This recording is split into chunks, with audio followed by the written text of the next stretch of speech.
Hello everyone, मैं हूं किरण शाहपुरी और ये है आप लोगों के लिए कमिंग वीक का साप्ताहिक राशिफल। ये 26 अप्रैल से लेकर 2 मई तक की आपकी टैरो रीडिंग्स हैं, टैरो प्रेडिक्शंस हैं। और सबसे पहले, अगर अभी तक आपने इस चैनल को नहीं सब्सक्राइब किया तो प्लीज़ लाइक, शेयर और सब्सक्राइब करें। देखिए, आपके लाइक्स, आपके कमेंट्स, आपकी सब्सक्रिप्शन बहुत मायने रखती है। और दूसरी बात, इस रीडिंग को आप किसी भी साइन के हिसाब से देख सकते हैं। Sun sign, moon sign, ascendant या फिर नाम के हिसाब से भी राशियां होती हैं, आप उसके अकॉर्डिंग भी देख सकते हैं। और अगर आप मुझसे पूछेंगे तो मैं आपको यही कहूँगी कि जिस साइन को आप अभी तक फॉलो करते आए हैं या फिर जिस साइन के हिसाब से आप अभी तक अपनी रीडिंग्स को देखते आए हैं, सुनते आए हैं, आप उसी साइन को फॉलो करें। तो चलिए जी, शुरू करते हैं कमिंग वीक का साप्ताहिक राशिफल। तो जेमिनीज, आप लोगों के लिए देखें कि कमिंग वीक क्या लेकर आ रहा है, क्या एनर्जीज़ हैं। तो हमारे पास प्रोफेशनल लाइफ के लिए कार्ड्स हैं mental conflict and archway. Personal life के लिए कार्ड्स हैं open up and dolphin. In general या फिर गाइडेंस के लिए आप लोगों के लिए कार्ड है डव स्पिरिट एंड चक्रा से आप लोगों के लिए है थ्रोट चक्रा। तो ओवरऑल एक वाइब या ओवरऑल एक एनर्जी इस वीक की देखें जेमिनीज, तो किसी चीज़ को लेके एक मेंटल कॉन्फ्लिक्ट, एक परेशानी रह सकती है। और कहीं आपको कार्ड्स एडवाइस कर रहे हैं कि अच्छी अपॉर्चुनिटीज़ भी इस वीक आएंगी। अगर आप कॉन्फ्लिक्ट पे फोकस करते रहेंगे, आप परेशानी पे फोकस करते रहेंगे, तो उन अपॉर्चुनिटीज़ को आप नहीं देख पाएंगे, नहीं अवेल कर पाएंगे। और स्पेसिफिकली देखें तो प्रोफेशनल लाइफ के लिए यहाँ पे मेंटल कॉन्फ्लिक्ट का कार्ड अगेन वही चीज़ बोलता है, किसी चीज़ को लेके एक दुविधा रह सकती है, किसी चीज़ को लेके एक परेशानी रह सकती है। क्योंकि ये जनरल रीडिंग है तो सबके लिए थोड़ा थोड़ा डिफ़र कर सकता है या फिर डिफरेंट एरियाज़ हो सकते हैं परेशानी के, एक मेंटल कॉन्फ्लिक्ट के। लेकिन यहाँ पे मेंटल कॉन्फ्लिक्ट के ऊपर आर्कवे का कार्ड है और ये कार्ड कहता है new opportunities, possibilities and paths opening up. तो कुछ लोगों के लिए हो सकता है कि नई अपॉर्चुनिटीज़ तो इस वीक आ रही हैं, लेकिन आप नहीं समझ पा रहे कि कैसे आप उनको अवेल करें, या फिर जो भी चीज़ आपको परेशान कर रही है उसके लिए बहुत सारी पॉसिबिलिटीज़ हैं, लेकिन कहीं आप नहीं देख पा रहे, कहीं आप नहीं समझ पा रहे।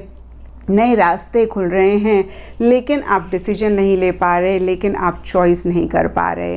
तो जेमिनीज, थोड़ा सा यहाँ पे अगर हम माइंड को समझ लें तो हमें पता लग जाएगा कि कैसे इन चीज़ों से हम डील कर सकते हैं।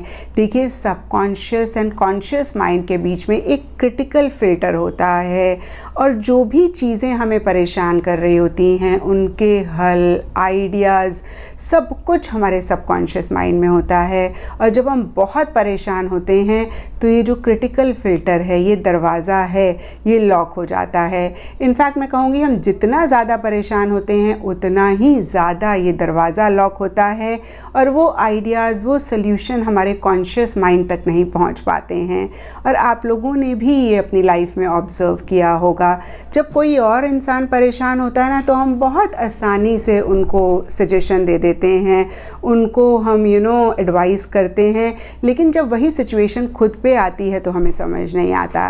रीज़न यही होता है कि वो जो दरवाज़ा होता है ना आपके सबकॉन्शियस और कॉन्शियस माइंड के बीच में, वो लॉक हो जाता है और आप क्लियरली नहीं देख पाते। क्योंकि जब खुद की लाइफ में खुद के लिए कोई इशू आता है तो हम परेशान हो जाते हैं और सामने वाले को हम बहुत एक डिटैच तरीके से देख पाते हैं और तभी वो आइडियाज़ भी हमारे कॉन्शियस माइंड में आ पाते हैं। और देखिए, एग्ज़ामिनेशन हॉल में भी बहुत सारे लोगों ने ऑब्ज़र्व किया होगा, एट टाइम्स हमें क्वेश्चन का आंसर आता है, लेकिन जब हम परेशान होते हैं या टेंशन में होते हैं तो कहीं एग्ज़ामिनेशन हॉल में उस क्वेश्चन का आंसर आता जाता हम नहीं याद कर पाते या उस टाइम पे हमें नहीं याद आता। जैसे ही हम एग्ज़ामिनेशन हॉल से बाहर जाते हैं उसी टाइम वो आंसर हमें आ जाता है माइंड में और हम हैरान हो जाते हैं कि भाई उस टाइम पे एग्ज़ामिनेशन हॉल में हम इतना ज़्यादा कोशिश कर रहे थे और हमें वो आंसर नहीं आया। तो अगेन देखिए, रीज़न यही है।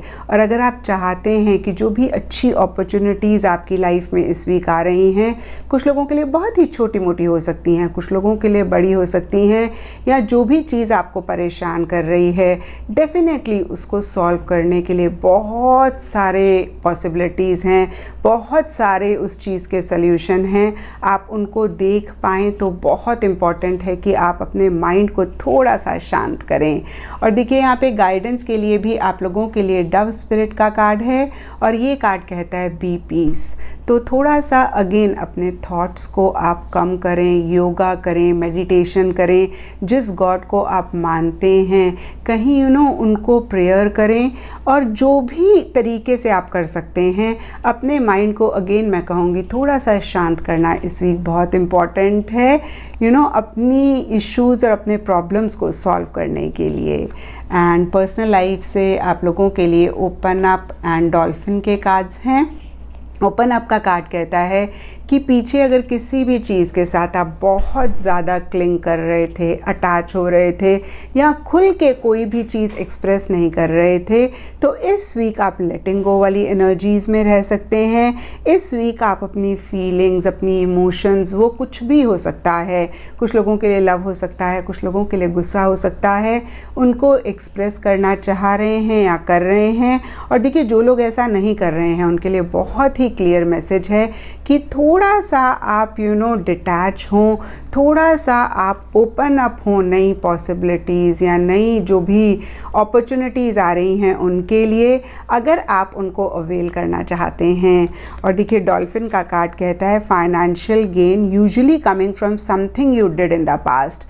तो पास्ट में अगर कोई भी एफर्ट आपने किया है तो उससे रिलेटेड कोई टैंजिबल गेन भी इस वीक हो सकता है। कुछ लोगों के लिए मॉनेटरी या पैसे का फ़ायदा भी इस वीक हो सकता है। एंड चक्रा से आप लोगों के लिए थ्रोट चक्रा का कार्ड है और इसके हिसाब से स्काई ब्लू कलर आप लोगों के लिए लकी रह सकता है।